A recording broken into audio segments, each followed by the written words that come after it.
कैसे हो आप सभी लोग। उम्मीद करते हैं कि आप सभी लोग अच्छे होंगे और आप सभी लोग की तैयारी बिल्कुल ही अच्छी तरीके से चल रही होगी।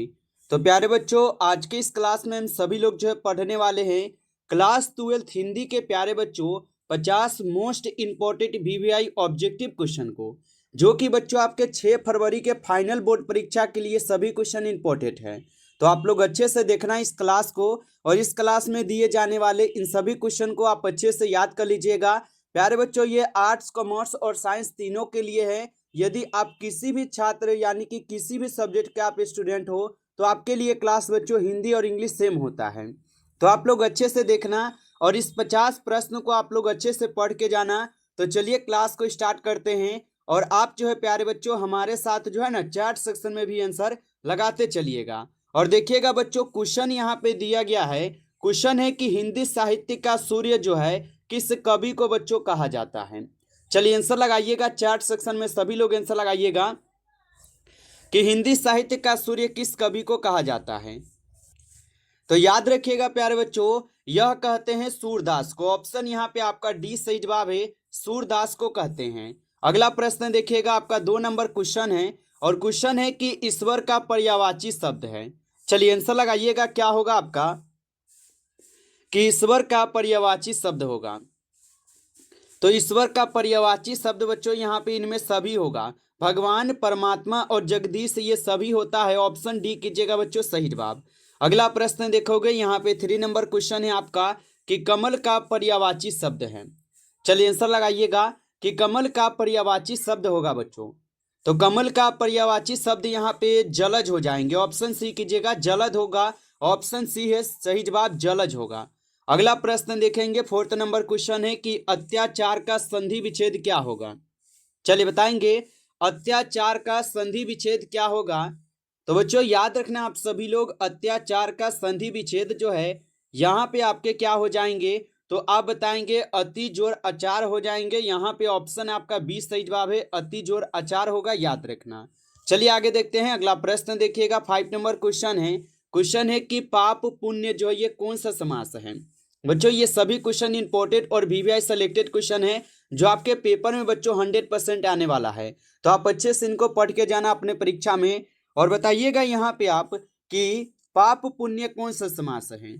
तो पाप पुण्य बच्चों यहाँ पे हो जाएंगे द्वंद्व समास। ऑप्शन ए सही जवाब है, द्वंद्व समास। अगला प्रश्न देखेंगे कि चक्रधर शब्द कौन समास है। चलिए बताइएगा कि चक्रधर शब्द जो है बच्चों कौन समास होगा। तो यहाँ पे चक्रधर समास हो जाएंगे बहुब्रीहि। ऑप्शन यहाँ पे 20 सही जवाब है, बहुब्रीहि होगा। अगला प्रश्न देखना, यहाँ पे क्वेश्चन है कि गजानंद कौन समास है। चलिए बताएंगे कि गजानन जो है ये कौन सा समास होगा।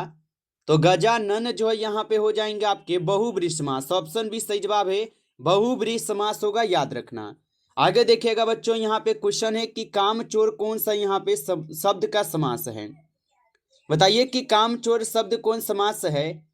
तो कामचोर शब्द जो है बच्चों यहाँ पे हो जाएंगे आपके तत्पुरुष समास। ऑप्शन बी सही जवाब है, तत्पुरुष समास।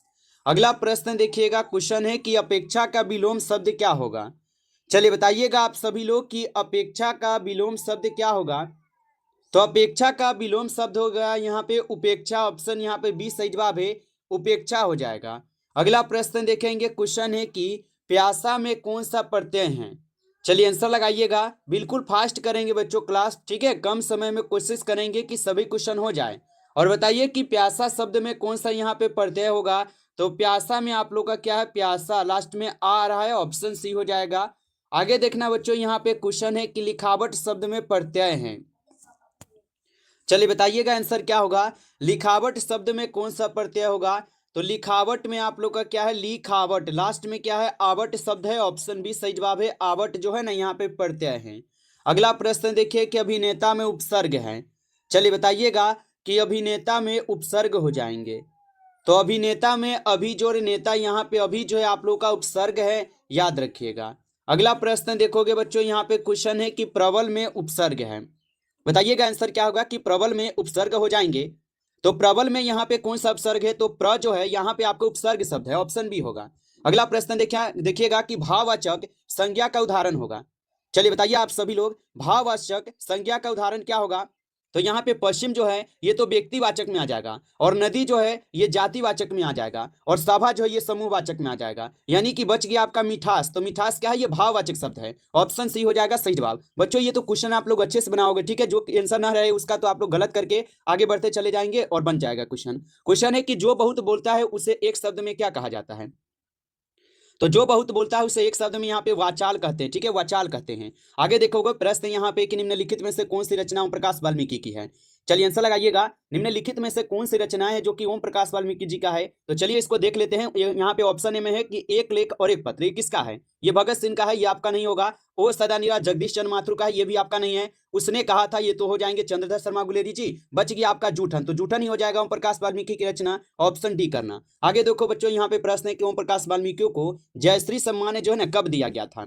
चलिए आंसर लगाएंगे। बिल्कुल हम अच्छे से याद करते चलेंगे, ठीक है, अच्छे से याद करना है, ठीक है। और बताइए ओम प्रकाश वाल्मीकि को जयश्री सम्मान कब दिया गया था? तो याद रखोगे 1996 में दी गई थी। आगे देखना बच्चों, यहाँ पे क्वेश्चन है कि ज्ञानेंद्र पति को संशयात्मा के लिए कौन सा पुरस्कार जो है ना दिया गया था। बताइएगा, ज्ञानेंद्र पति जी को संशयात्मा के लिए कौन सा पुरस्कार दिया गया था? तो आपको याद है कि नहीं? भारतीय ज्ञानपीठ पुरस्कार। सही है? गलत है, बिल्कुल गलत है। ऑप्शन बी करो, साहित्य अकादमी पुरस्कार मिला था। आगे देखिए क्वेश्चन यहाँ पे है कि एक चक्र नगरी काव्य नाटक के कवि कौन है? बताइए, एक चक्र नगरी काव्य नाटक के कवि कौन होगा? तो याद रखोगे यहाँ पे ज्ञानेंद्र पति होगा। ऑप्शन डी है। अगला प्रश्न देखोगे, यहाँ पे क्वेश्चन है 20 नंबर की, अशोक वाजपेयी की रचना है। चलिए बताइएगा, अशोक वाजपेयी जी की यहाँ पे रचनाएं जो है ना कौन सा होगा? तो यहाँ पे अशोक वाजपेयी जी की रचना जो है उम्मीद का दूसरा नाम। ऑप्शन ए में ही सही जवाब दिया गया है, उम्मीद का दूसरा नाम होगा। अगला प्रश्न देखोगे, क्वेश्चन यहाँ पे कि हार जीत कविता के कवि कौन है? बताइएगा कि हार जीत कविता के कवि कौन होगा? तो हार जीत कविता के अगर कवि की बात की जाए बच्चों, तो यहाँ पे हो जाएंगे अशोक वाजपेयी जी। ऑप्शन बी है, अशोक वाजपेयी। अगला प्रश्न देखिए कि अधिनायक शीर्षक कविता किस पुस्तक से ली गई है? बताइएगा, अधिनायक शीर्षक कविता किस पुस्तक से ली गई है? तो अधिनायक ली गई है आपके कहां से? तो आत्महत्या के विरुद्ध से। ऑप्शन बी होगा सही जवाब। अगला प्रश्न देखोगे कि दूसरा स्पतक का प्रकाशन वर्ष है। चलिए बताइएगा, दूसरा स्पतक का प्रकाशन वर्ष जो है ना हो जाएंगे, तो यह हो जाएंगे 1951। ऑप्शन बी होगा 1951। अगला प्रश्न देखोगे, क्वेश्चन है कि अर्धनारीश्वर शीर्षक पाठ क्या है? चलिए बच्चों आंसर लगाइए कि अर्धनारीश्वर शीर्षक पाठ क्या है। तो अर्धनारीश्वर शीर्षक पाठ जो है ये निबंध होगा। ऑप्शन डी यहाँ पे सही है, निबंध होगा। अगला प्रश्न देखोगे, क्वेश्चन है मालती किस कहानी की पात्रा है? तो मालती किस कहानी की पात्रा है? तो आप बता दोगे सर जी रोज में जो है ना मालती की कहानी की पात्रा है। ऑप्शन बी यहाँ पे सही जवाब है, रोज हो जाएंगे। आगे देखते हैं अगला प्रश्न क्या है। क्वेश्चन है कि नाभादास किसके समकालीन थे? बताइए आप सभी लोग, नाभादास किसके समकालीन थे? तो नाभादास है तुलसीदास के समकालीन। ऑप्शन बी है। अगला प्रश्न देखो, क्वेश्चन है कि सबके हित का वचन कौन करता है? बिल्कुल एग्जाम का समय कम बचा बच्चों, इसलिए थोड़ा हम लोग कोशिश करेंगे कि कम समय में जो है ना ज्यादा क्वेश्चन कैसे रिवीजन करें। ये सोचना है, ये नहीं सोचना कि सर जी फास्ट करा रहे हैं। फास्ट नहीं है, बिल्कुल आपको रिवीजन चल रहा है। और सबके हित का वचन कौन करता है? तो यहाँ पे कबीरदास लगाए हो कि नहीं? आगे देखिए क्वेश्चन यहाँ पे है कि तिरीछ शीर्षक पाठ में लेखक के पिताजी कितने साल के हैं? बताइए, तिरीछ शीर्षक पाठ में लेखक के पिताजी कितने साल के हैं? तो आपको याद रखना है बच्चों 55 साल के हो जाएगा। ऑप्शन सी है। अगला प्रश्न देखना है, यहाँ पे क्वेश्चन है तुमुल कोलाहल कलह में शीर्षक कविता किस महाकाव्य का अंश है? तो तुमुल कोलाहल कलह में शीर्षक कविता जो है बच्चों ये हो जाएंगे आपके कमायनी के। ऑप्शन सी है, कमायनी होगा। अगला प्रश्न देखना कि देश विदेश शब्द कौन समास है? चलिए आंसर लगाएंगे। देश विदेश शब्द जो है ये कौन सा समास है? तो देश और विदेश ये तो द्वंद्व समास में आ जाएगा। ऑप्शन डी है, द्वंद्व समास। अगला प्रश्न है कि वाद विवाद संवाद क्या है? चलिए आंसर लगाइए। वाद विवाद संवाद क्या है बच्चों? तो वाद विवाद संवाद अगर देखा जाए तो आलोचनात्मक निबंधों की एक पुस्तक है। ऑप्शन ए होगा सही जवाब। अगला प्रश्न देखिएगा, क्वेश्चन है जैसा काम वैसा परिणाम किस लेखक की रचना है? तो ये किसका कथन था? बताइए, किसका जो है ना कहना था कि जैसा काम करोगे वैसा परिणाम मिलेगा? तो ये बाल कृष्ण भट्ट जी का कहना था। ऑप्शन सी हो जाएगा। अगला प्रश्न देखो, यहाँ पे क्वेश्चन है कि संवाद में सबसे महत्वपूर्ण क्या है? बताइएगा, संवाद में सबसे महत्वपूर्ण क्या होगा? आत्मीयता को पढ़े होंगे, बिल्कुल सही होगा, आत्मीयता ही होगा। अगला प्रश्न है कि तेरी कुरमाई हो गई किस पाठ की उक्ति है? बताइए, जूठन में तो ये कभी नहीं है। ओ सदा निरा, और ये भी में नहीं होगा, त्रिच में भी नहीं होगा। हाँ, ये उसने कहा था मैं, जब लन्हा सिंह पूछते हैं उसी समय का बात है। अगला प्रश्न देखिए, क्वेश्चन है कि उसने कहा था कहानी के नायक हैं। सॉरी, उसने कहा था कहानी का नायक तो लन्हा सिंह हमें पता है, लेकिन उसने कहा था कहानी पूछा ये क्या है? तो आप बताओगे सर जी युद्ध की कहानी है ना? बिल्कुल है। प्रेम दिव्य की कहानी भी आप देखे हो, और प्रेम पर बलिदान जब होते हैं ये भी आपको पता होगा, जब लन्हा सिंह जो गोली खाते हैं, ये सभी हो जाएगा ना। यहाँ पे क्या होगा बच्चों? तो ऑप्शन यहाँ पे उपयुक्त सभी होगा, सभी हो जाएगा। आगे देखो प्रश्न है कि जयप्रकाश नारायण को किसका दलाल कहा गया है? और जयप्रकाश नारायण जी पढ़ाई के लिए जाते हैं अमेरिका, और वहीं पे उनको अमेरिका का दलाल बोला गया। अगला प्रश्न है कि लेनिन की मृत्यु कब होती है? बच्चों बहुत ही मजेदार क्लास है, आप लोग क्लास को जरूर लाइक करना, ठीक है। नए होंगे आप चैनल को सब्सक्राइब कर लेना, ताकि जब हम क्लास स्टार्ट करूं बच्चों आपके पास नोटिफिकेशन जरूर पहुंच सके। तो आप इस चैनल को सब्सक्राइब जरूर कर लेना, ओके। चलिए और बताइएगा आप सभी लोग कि लेनिन की मृत्यु जो है ना कब होती है। तो लेनिन की मृत्यु जो प्यारे बच्चों कब होता है, तो याद रख लेना आप सभी लोग, इनकी मृत्यु होती है आपके 1924 में, ऑप्शन डी है। अगला क्वेश्चन देखेंगे, क्वेश्चन यहाँ पे है, किस पाठ में कहा गया है कि जिस पुरुष में नारीत्व नहीं वह अपूर्ण है। बताइए आप सभी लोग कि किस पाठ में कहा गया है कि जिस पुरुष में नारीत्व नहीं अपूर्ण है। तो ये किस में कहे गए हैं, ये कहे गए हैं आपके कहाँ पे, तो अर्धनारीश्वर में, ठीक है, अर्धनारीश्वर में बोला गया है। अगला प्रश्न देखेंगे कि थोड़ा बहुत शब्द कौन समास है। थोड़ा बहुत शब्द पूछा है, कौन सा समास है। तो थोड़ा बहुत शब्द यहाँ पे हो जाएंगे आपके कौन से समास, तो द्वंद्व समास हो जाएंगे, ऑप्शन ए यहाँ पे सही जवाब होगा। अगला प्रश्न है कि बाल शब्द कौन लिंग है। चलिए आंसर लगाइए कि बाल शब्द जो है कौन सा लिंग है। तो याद रखना बच्चों, बाल शब्द यहाँ पे पुल्लिंग शब्द होगा, ऑप्शन बी है। अगला प्रश्न देखना, यहाँ पे क्वेश्चन है कि अंतोन चेखव किस देश के रहने वाले थे। बताइएगा अंतोन चेखव किस देश के रहने वाले थे। तो याद रख लेना रूस के रहने वाले थे, ऑप्शन सी होगा रूस के। अगला प्रश्न है कि शिक्षा शीर्षक पाठ के अनुसार सत्य की खोज तभी संभव है जब क्या हो। तो सभी लोग पढ़े होंगे, बताइए। चलिए आंसर लगाइए क्या होगा। तो आप लोग बताओगे कि शिक्षा शीर्षक पाठ के अनुसार जो है सत्य की खोज तभी है जब क्या हो, स्वतंत्र हो, ठीक है, ऑप्शन ए होगा स्वतंत्र हो। अगला प्रश्न है कि प्यारे नन्हे बेटे को शीर्षक कविता के कवि कौन होगा। चलिए बताइएगा कि प्यारे नन्हे बेटे को शीर्षक कविता के कवि कौन हो जाएगा। तो यहाँ पे आप बता दोगे सजी, यहाँ पे हो जाएंगे कौन, तो यहाँ पे आप बताओगे सजी विनोद कुमार शुक्ल हो जाएगा, ऑप्शन ए है। अगला प्रश्न देखोगे, क्वेश्चन क्या है आपका, और बताइए सभी लोग कि भगत सिंह प्रभावित थे। तो भगत सिंह जो है ये प्रभावित थे आपके कार्ल मार्क्स से, ऑप्शन बी हो जाएगा सही जवाब। अगला प्रश्न देखना, यहाँ पे क्वेश्चन है कि जयशंकर प्रसाद किस काल के कवि हैं। चलिए बताइए कि जयशंकर प्रसाद जी किस काल के कवि हो जाएंगे। तो जयशंकर प्रसाद जी आधुनिक काल के कवि है, ऑप्शन डी सही है। अगला प्रश्न देखना कि तुलसीदास का व्यक्तित्व कैसा था। चलिए बताएंगे कि तुलसीदास का व्यक्तित्व कैसा था। तो तुलसीदास का जो व्यक्तित्व है ये हो जाएंगे सभी, ठीक है, इनमें सभी हो जाएगा। अगला प्रश्न देखना कि भक्तमाल में कितने छप्य हैं। चलिए आंसर लगाइएगा, भक्तमाल में कितने छप्य हो जाएंगे। तो याद रखिएगा आप सभी लोग, भक्तमाल में जो है आपके 316 यहाँ पे छप्य होगा, याद रखना। अगला प्रश्न यहाँ पे कि सूरदास किस भक्ति धारा के कवि है। चलिए बताएंगे आप सभी लोग कि सूरदास किस भक्ति धारा के कवि होगा।